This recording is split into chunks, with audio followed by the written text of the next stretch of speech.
be in a room not only full of some of my heroes, but to even be asked to share some of my thoughts is just an honor beyond belief. Starting with Mr. Badnarik, who during his presidential campaign took the time out to come out to a little project up in New Hampshire called the Free State Project and share his wisdom with us around the campfire. Just one of us libertarians fighting the good fight. And just been a true hero ever since, really. Amazing work the man has done. His constitutional classes and everything. Well, thank you, Mr. Badnarik, for everything.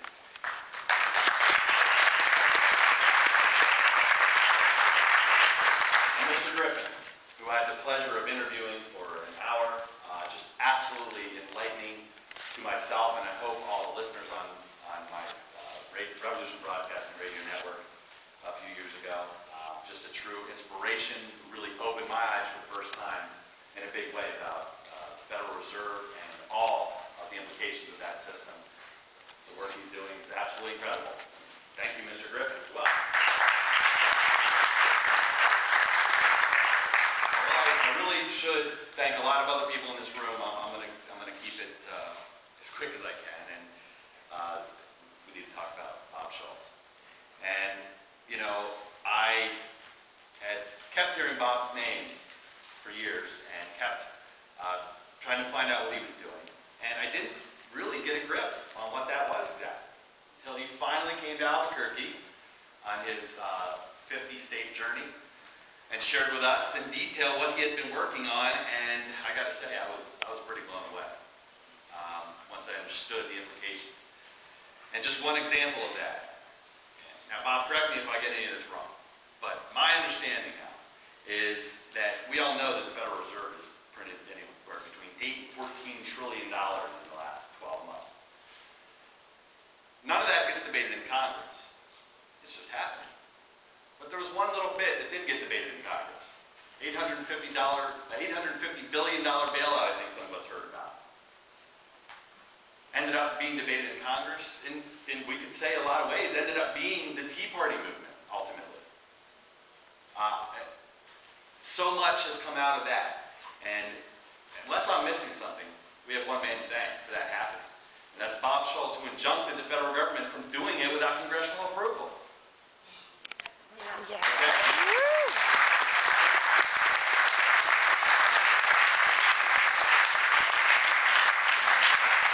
So that's just one example of many victories. Victories. Real victories. It's fine. We haven't won the war yet, but we're winning battles, thanks to this man.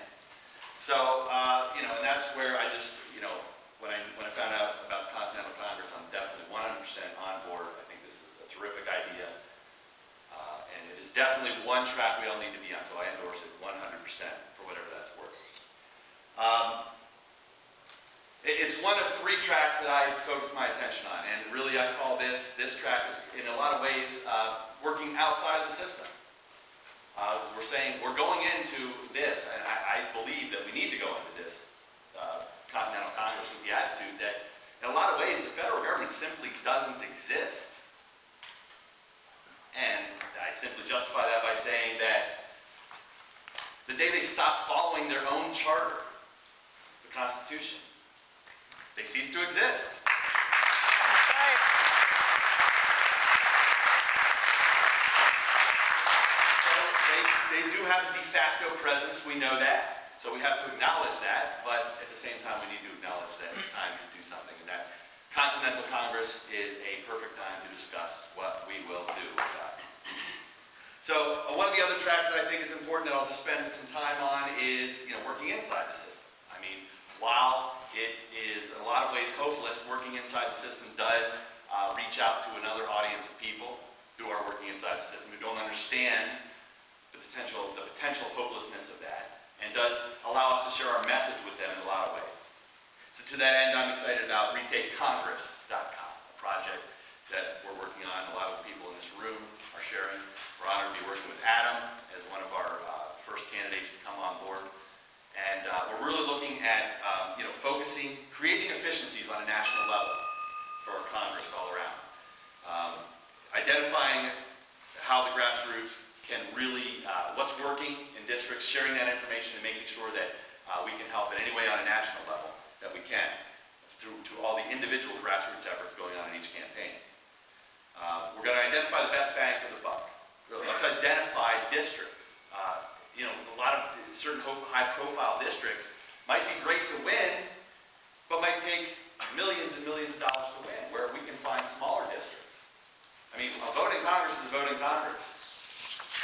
So we can find some smaller districts that are more optimal for us to fund on a national basis. I think that would be wise. And if we can pull together nationally, just like we did in the example of the Ron Paul presidential campaign, I really think we can have some effect in Congress. So I'm excited about that. I'm excited about that project, retakecongress.com. And there's a couple of people mentioned here, this is, without accuracy of the vote system, none of this is really going to matter anyway. So I thank all those who are working diligently with that. We intend to reach out and team up with these people.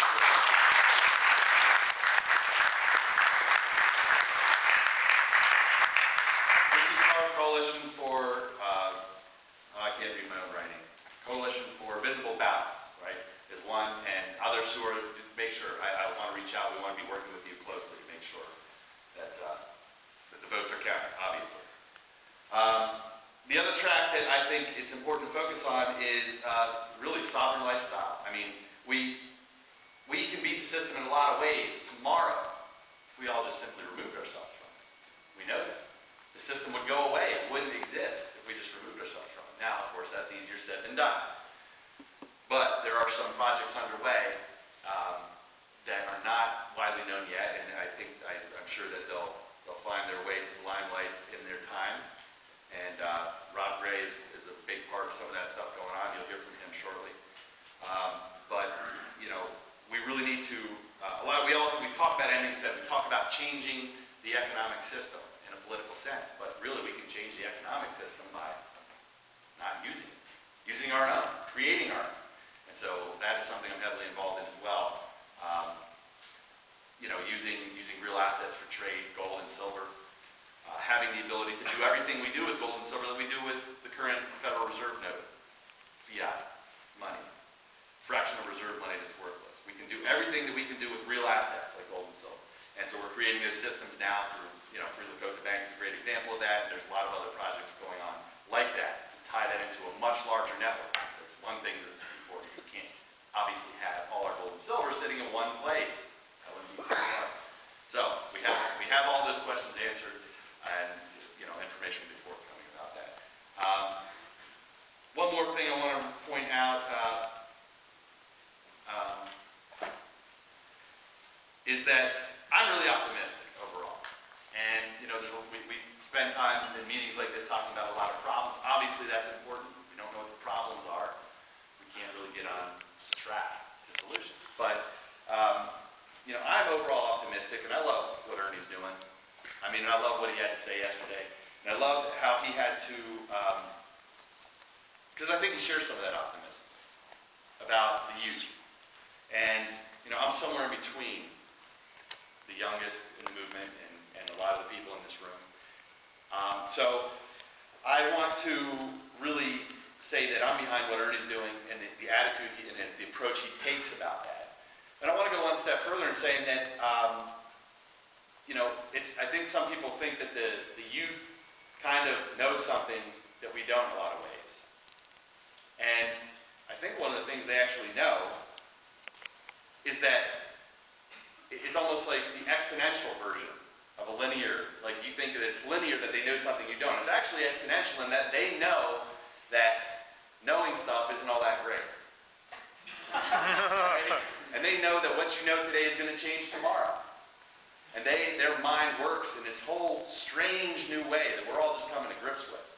This is part of the organic change that's happening in the world. I think it's spiritual in nature in a lot of ways. And so I agree wholeheartedly that we don't want to worry about these guys so much, these youth. And although they might not understand the black and white and all of the detailed